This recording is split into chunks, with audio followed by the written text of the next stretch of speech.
¿Y si te dijera que en los años 70 había un muñeco que moqueaba de verdad, un mono que aplaudía él solo en la oscuridad y un maletín con el que un crío de 10 años podía prender fuego en el comedor? No es ninguna broma. Era el día a día de la juguetería española de aquella época, cuando parecía que la única norma de los fabricantes era que no había normas. Hoy, casi todos estos juguetes estarían prohibidos, descatalogados o directamente vetados por las autoridades. Y muchos de ellos, te lo aseguro, no los volverás a ver jamás. Quédate hasta el final, porque alguno te va a sorprender.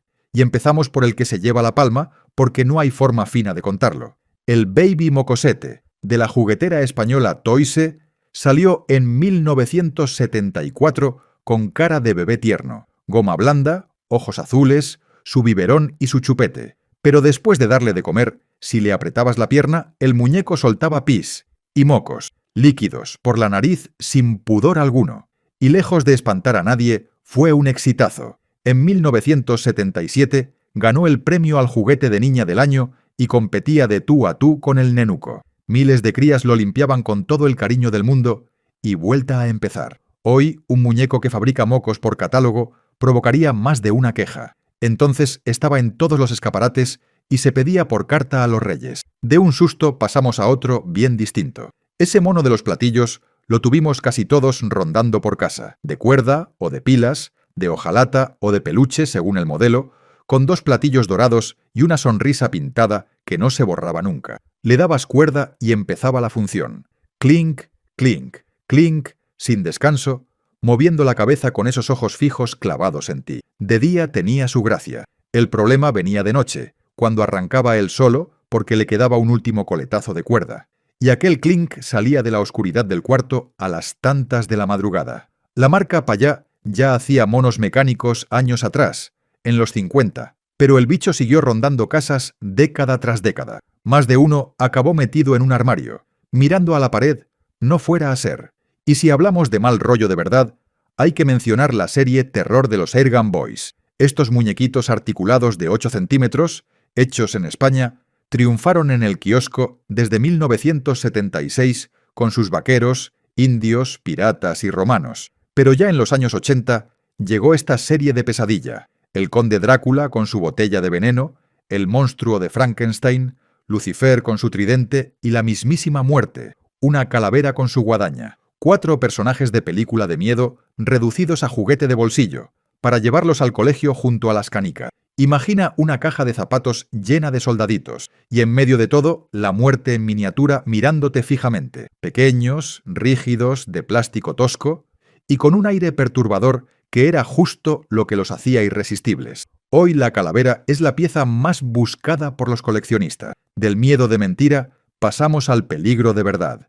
El Cheminova era, sobre el papel, un juguete educativo precioso, un maletín para que el niño se hiciera pequeño químico en casa. Por dentro, una colección de tubos de ensayo, frasquitos con productos químicos auténticos, un librito de recetas y un quemador de mecha que había que cargar con alcohol. Sí, fuego de verdad encima de la mesa del comedor.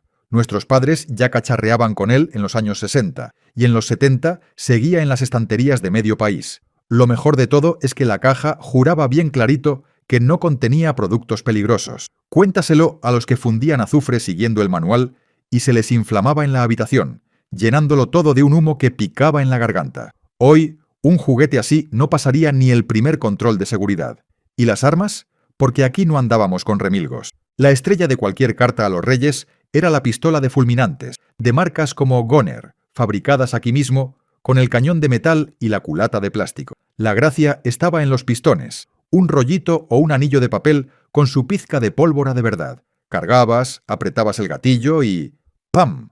Un chasquido seco, una nubecilla de humo y ese olor a pólvora quemada que se te quedaba pegado en los dedos toda la tarde. Y para los más bestias estaban los rifles, más largos y aparatosos, para jugar a indios y vaqueros por todo el descampado del barrio. Cuadrillas enteras de chavales disparándose pólvora a quemarropa entre las obras, sin que a ningún adulto le pareciera mal.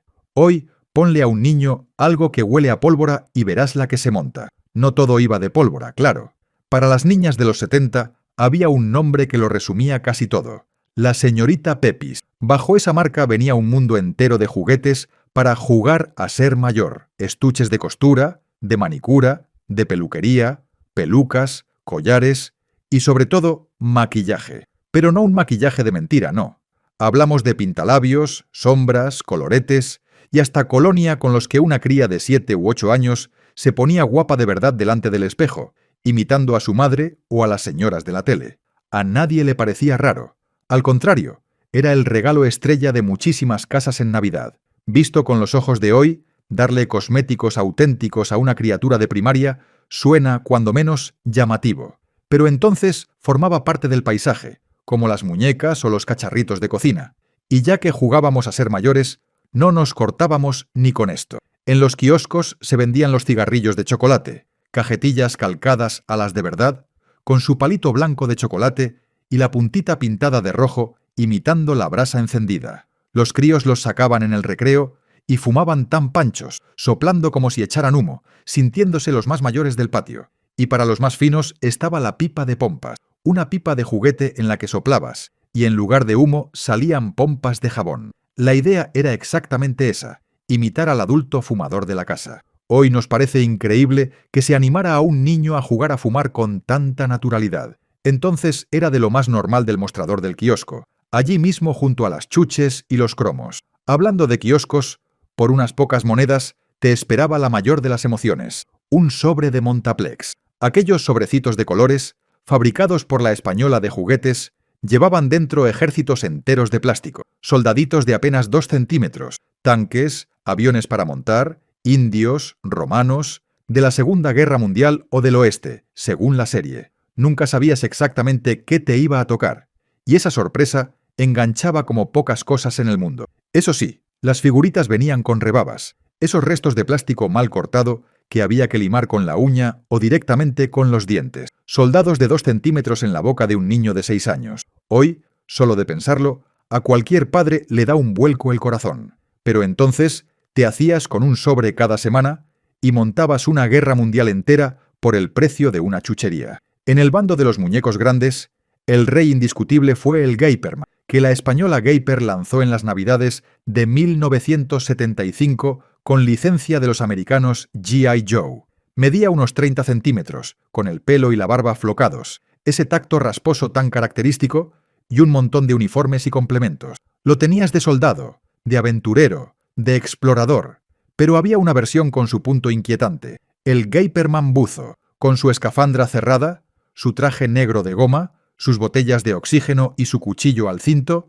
Era básicamente un hombre sin rostro. Lo metías en la bañera, lo hundías hasta el fondo y aquella figura oscura se quedaba ahí abajo, quieta, mirando hacia ninguna parte tras el cristal de la escafandra. Para un niño con imaginación, daba para 1000 aventuras de tesoros y para algún que otro mal sueño. Su eterno rival de patio era el Madelman, creado por la barcelonesa Madel a finales de los 60 y dueño de las habitaciones durante toda la década de los 70. Más pequeño que el Geiperman, pero con una virtud que lo hacía especial. Se doblaba y se agachaba, adoptaba posturas como si estuviera vivo, y era el muñeco de los 1000 oficios: bombero, médico, submarinista, montañero, esquiador, explorador del polo.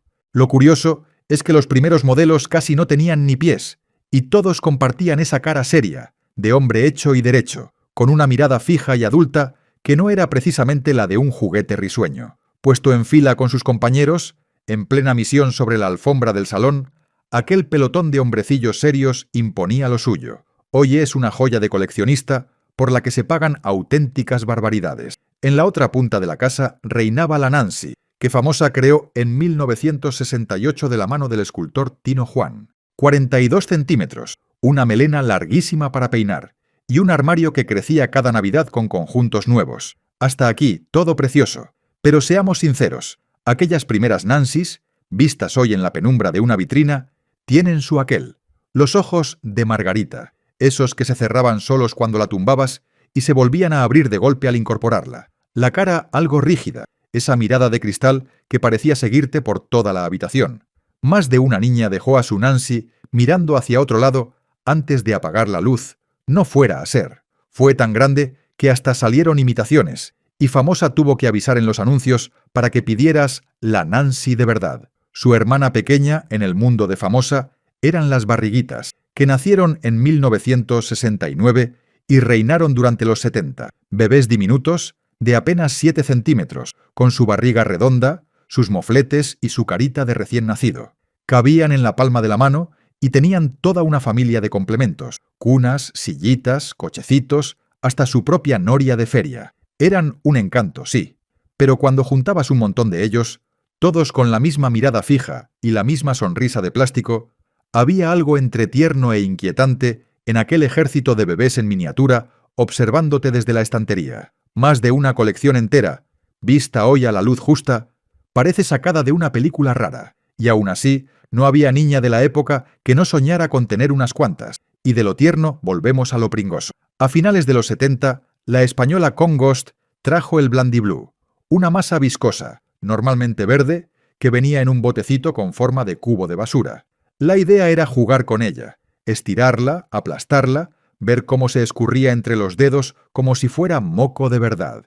Tenía un olor químico rarísimo, se pegaba en el pelo, en la ropa y en la moqueta, y acababa cogiendo pelusas y migas hasta volverse de un color indescriptible. A los padres les daba escalofríos solo de verlo, a los niños nos encantaba precisamente por eso. Hoy seguimos teniendo masas parecidas en las jugueterías, pero aquel primer Blandiblue, con su tacto de moco y su bote de basura, tenía algo de experimento de laboratorio escapado del fregadero que hoy haría torcer el gesto a más de uno. Para los niños de ingeniería estaba el Mecano, el juguete más educativo del mundo, sobre el papel.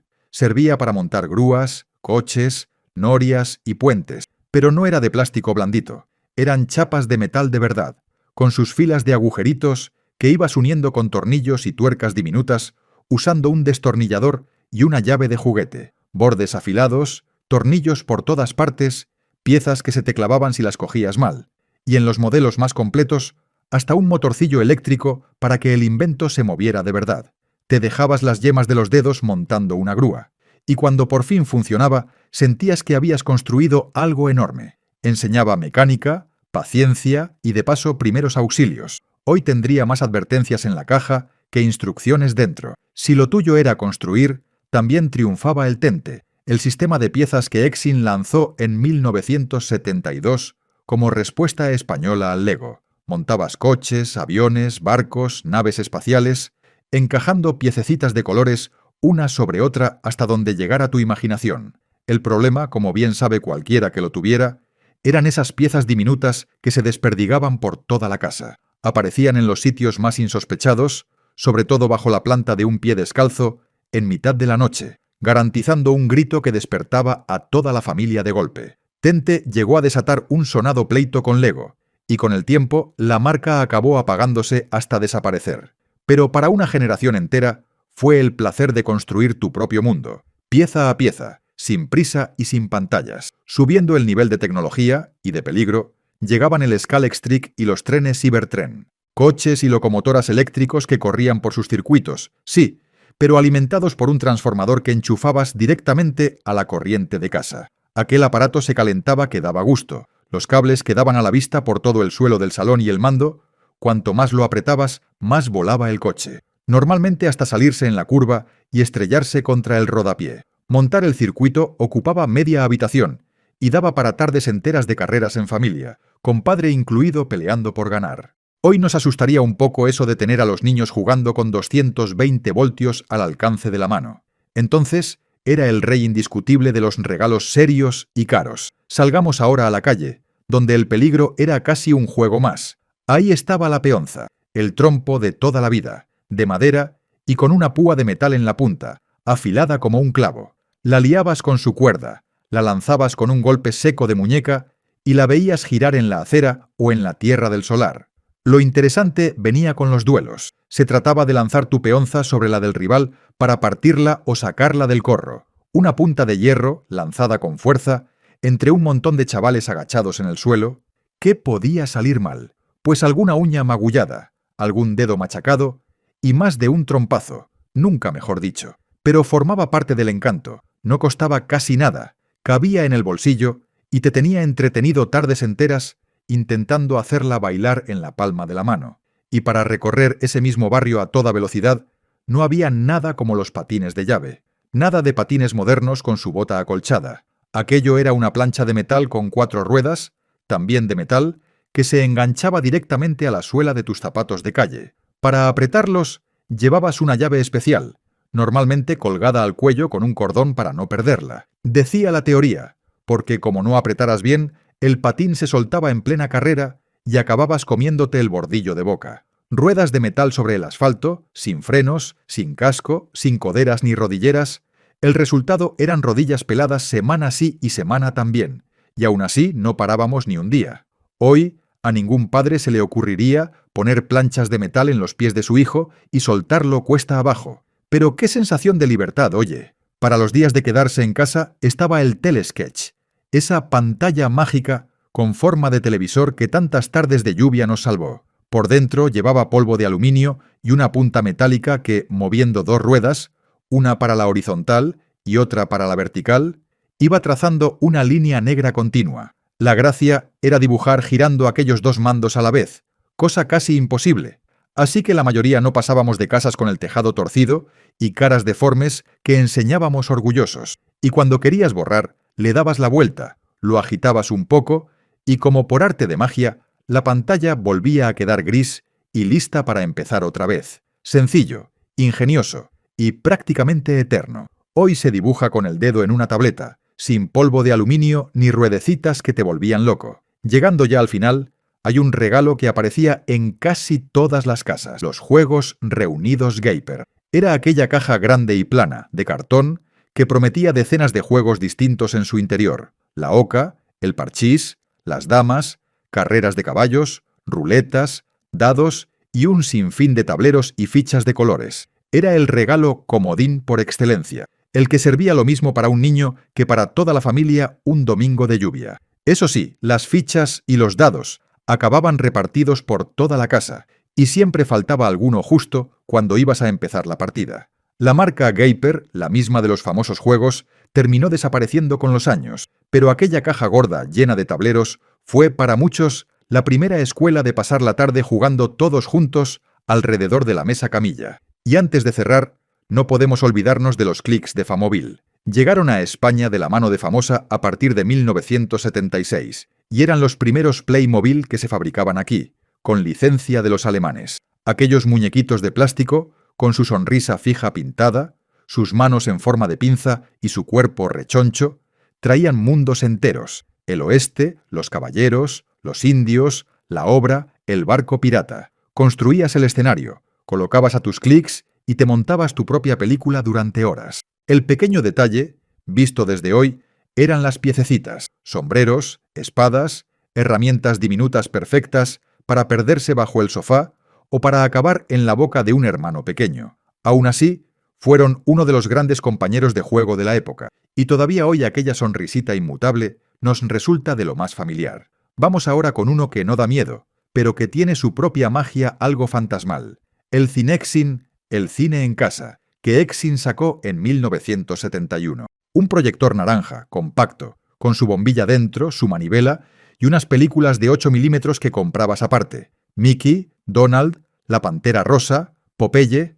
Imagina la escena: una tarde de invierno, las persianas bajadas, el cuarto a oscuras, tú, sentado en el suelo, dándole a la manivela a tu ritmo, mientras en la pared del comedor temblaba la imagen de tus dibujos favoritos, acompañada solo del ronroneo del mecanismo y del calorcito de la bombilla. Podías ir más rápido, más lento, parar la imagen, rebobinar.